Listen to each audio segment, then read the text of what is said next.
You ask Tiger to solve. This deals with linear equations with one unknown.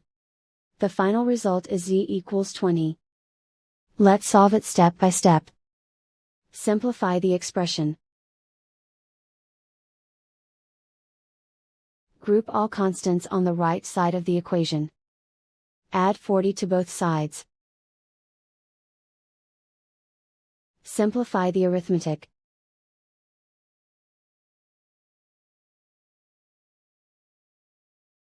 Isolate the z. Divide both sides by 2. Simplify the fraction. Find the greatest common factor of the numerator and denominator. Factor out and cancel the greatest common factor. And so the final result is z equals 20.